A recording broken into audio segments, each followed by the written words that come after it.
That's enough. You play the martyr, but allow me to tell you the truth. You are a vile heretic driven mad by power. And we are here for another game review. And this time, I'm going to talk about 5 good things and 5 bad things that I found in A Plague Tale's Innocence. Be aware guys, this video will contain spoilers.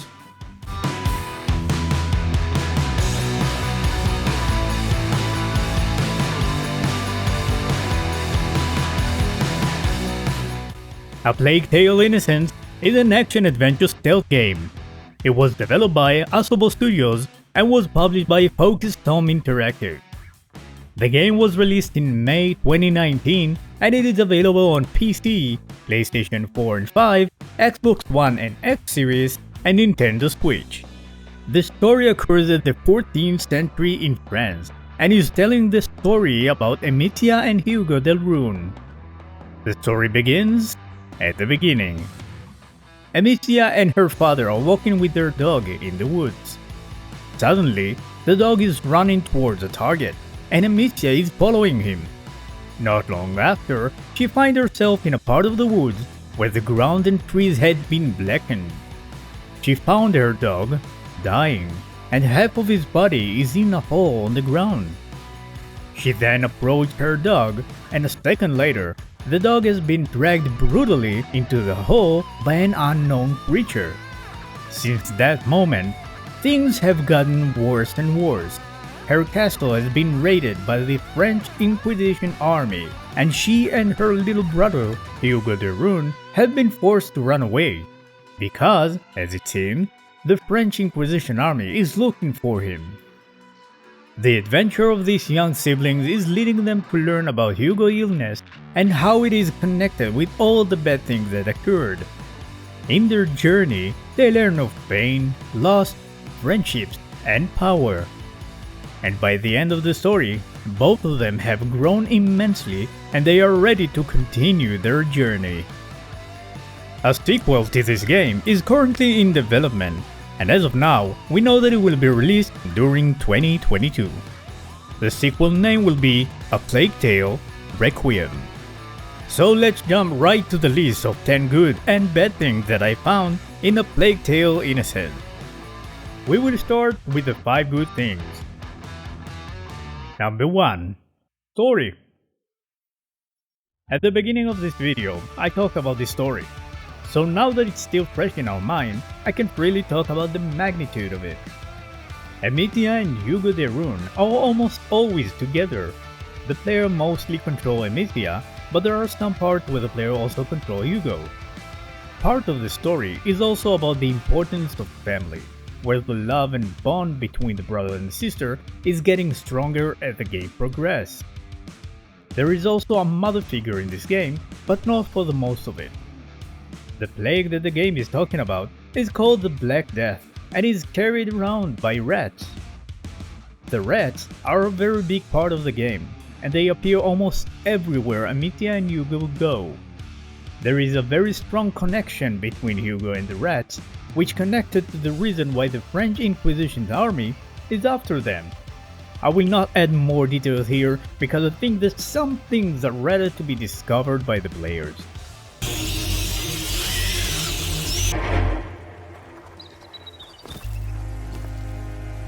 We did it.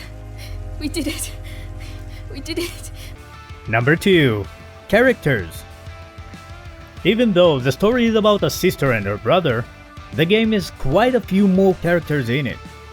Amicia and Hugo meet new friends that are helping them in their journey of survival. Lucas is an alchemist apprentice that has lost his mentor during the game, and he is helping to find a cure for Hugo's disease. Millie and Arthur are sibling thieves who helped save Amicia and Hugo when they were captured by the soldiers, and after that joined Amicia and Hugo in their journey.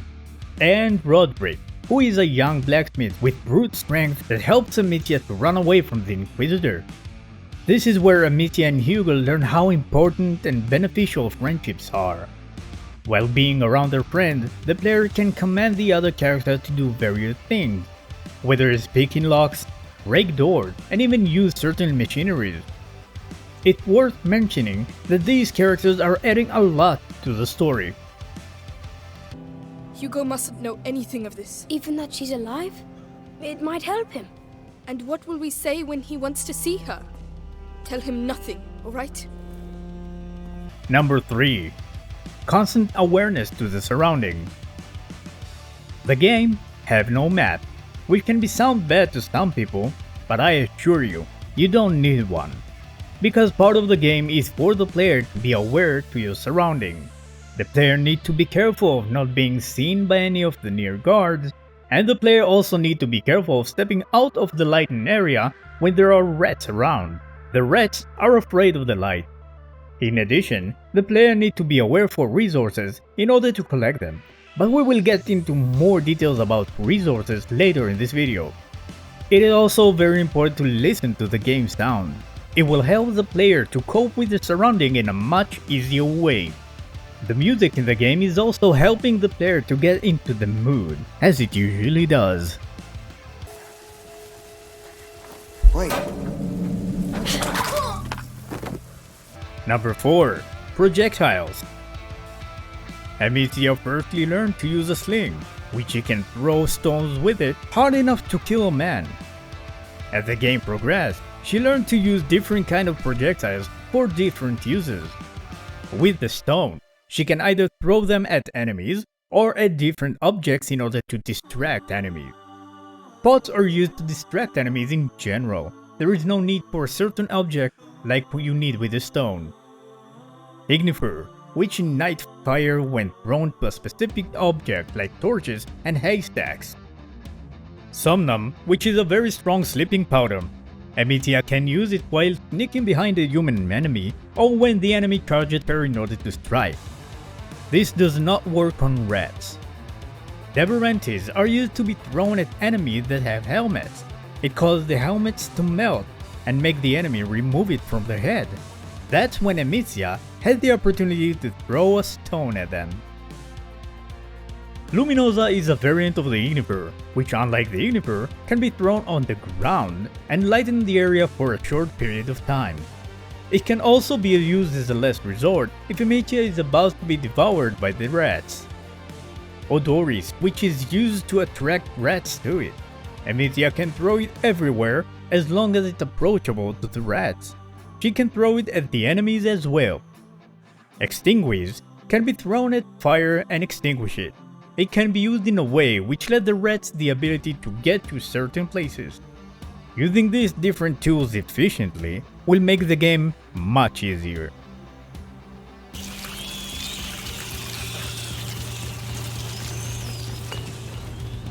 Number 5. Appearance. The game is very dark. It has lots of brutal images in it, such as hanged bodies, skeletons in pools of blood, and half-bodied that their internal organs are hanging up from.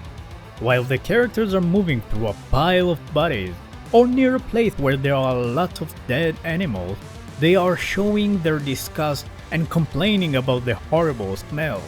That helps the player to grasp how heavy the air is. The fire and the lightning in general looks great. Not too dark, but dark enough for the player to miss a few things here and there. The character design and their clothes also looks amazing. It really feels like a story that occurred in the 14th century. By the Inquisition, probably. I'm going to be sick. A quick stop for a second, guys. I just wanted to remind you that if you do like this content, please consider to leave a comment and subscribe. The 5 bad things. Number 1. Movements. In general, the movements are pretty okay, nothing bad in it. But from time to time, some of the character's movements are a bit bizarre. For example, it can happen when the character is crouching and the player wants to move to a certain place. So the character will move in an unpredictable way, which can cause for the player to be discovered by the enemies or die by the rat. It also can happen when the player tries to run and the character gets stuck in an object. Number 2. Collectibles. Like many other games, this game also offers collectibles. The game has 50 collectibles in total, and it can be challenging to find them all. Among the collectibles, there are 26 curiosities, 11 gifts, and 13 flowers. The reason that it's on the, so to say, bad list is because none of them give the player any reward for being discovered. In most games, at least one collectible category gives the player some kind of reward, but in this case, the only reward is a trophy at the end. I'm not a big collectible achievement fan myself, although I did collect everything in some games, but in this game I didn't feel like it's worth the effort. The player can collect these while playing the game, or after playing the game, where they can play by chapters. Can I use it to talk to Mommy and Daddy? We'll do it together. Number 3. No close combat. If an enemy is getting close enough to strike Amicia, there isn't much that she can do. If she have a summon powder available, which is a sleeping powder, there is a quick event that enables the player to put the guard to sleep and avoid death. But other than that, there is no other way and the player will have to accept that quietly. My problem with that is that the developers could have added at least one more feature to avoid that. They could make a quick event where Amicia asks for the help of one of the nearby ally characters. They could have also provided her with a knife after she first killed a person with a sling. And just for the challenge of it, they couldn't make the knife a one-time use until the player will find another one. I mean, it's not the most important thing, but I think that they should have added at least one more way for her to survive. Number 4. Climbing. The character is unable to jump. There's nothing wrong with that, of course. The way that the game works does not need it. So when the character needs to climb places, the player needs to press a button. The problem occurs because the button to climb is the same button to evade. So oftenly, when the player needs to climb, the character is actually evading and not climbing. It doesn't pose too much of a trouble most of the time, but there are some moments where it can be crucial. The climbing can also be a little bit smoother, but we don't need to dwell in that too much. Number 5. Resources. Some of the resources are pretty easy to find, others not so much. The player needs to be very careful with the resources if they want to fully upgrade the gear. That's because crafting projectiles and upgrading the gear requires the same resources, and because some of the projectiles are somewhat expensive in the sense of resources, upgrading the gear can be very challenging. It is possible to finish the game without fully upgrade the gear, and it's not too hard as well, but it's still annoying to find yourself without the resources to upgrade specific things that you want and creating very valuable projectiles. And that was the list. I got a small bonus pack for you as well. There will be a TV series adaptation. There aren't many details on it as of now, but it has been confirmed. The show will be filmed in France where the game is set, and the director will be Mathieu Torry, who is also French. Sorry if I mispronounced the name. Which also worked on the world famous movies Inglourious Basterds and Sherlock Holmes: A Game of Shadows. In conclusion, the game is beautiful, the character design is beautiful as well, and the story is amazing.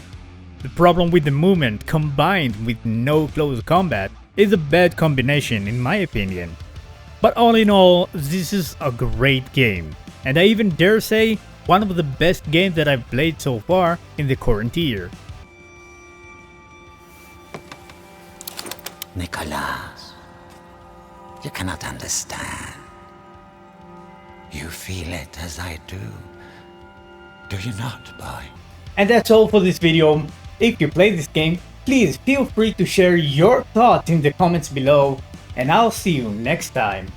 Hugo, I'm really sorry. I need to leave. Don't worry, I'll stay with Lucas. Good. I'll be back soon.